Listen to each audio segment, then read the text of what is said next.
Bom, pessoal, continuando então aqui com a nossa aula, vamos ver outra função muito interessante também, que é a função quociente. O que é isso? Retorna a parte inteira de uma divisão. Então, por exemplo, quando eu clico nessa função quociente, ele mostra uma caixa de diálogo onde eu ponho numerador, né? Então, imagina a fração, o numerador, o que é o numerador? O numerador é a parte de cima da fração, né?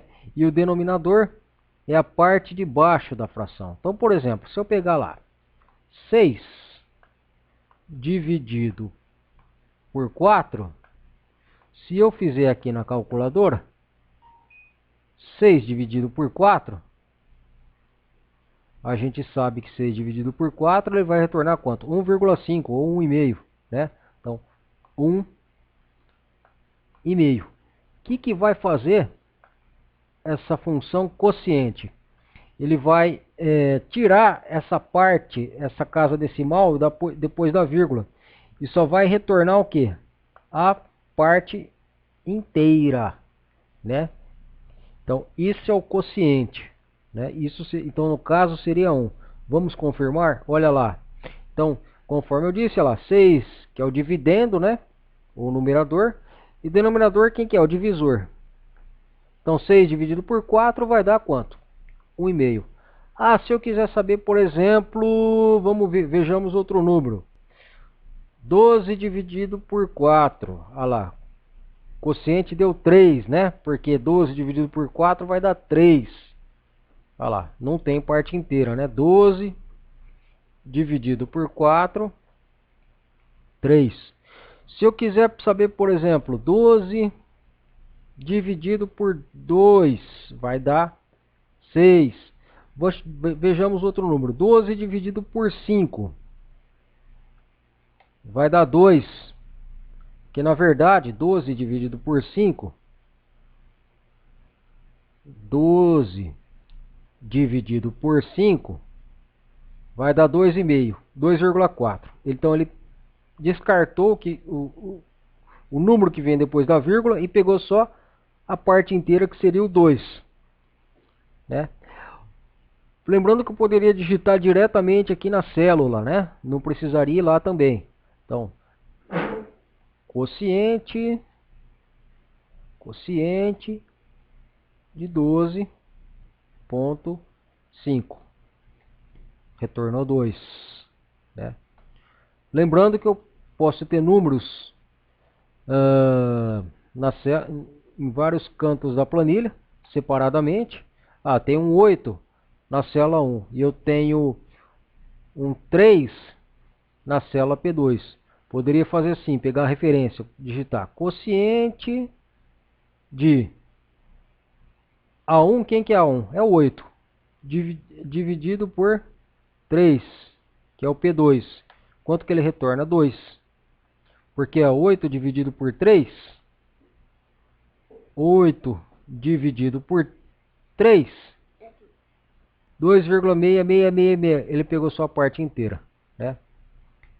Bom, outra função muito interessante aqui, vejamos, é o raiz de π, né? Na nossa função matemática e trigonometria. Matemática e trigonometria. E vamos selecionar então a função raiz π. O que é isso? Bom, nós vimos agora há pouco que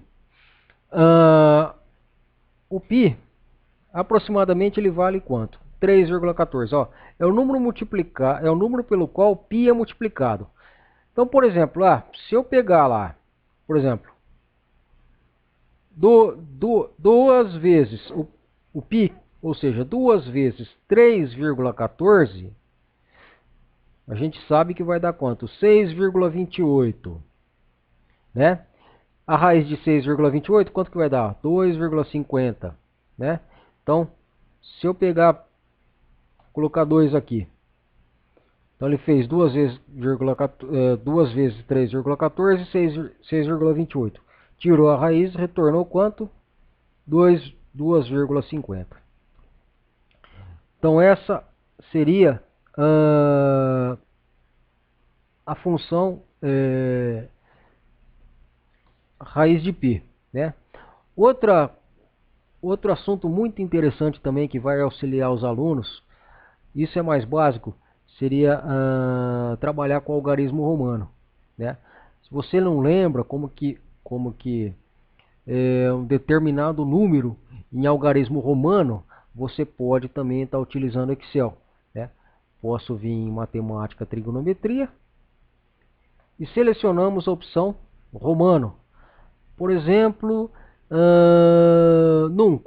é um algarismo árabe que se deseja converter, né? Converte um algarismo árabe em romano, como texto.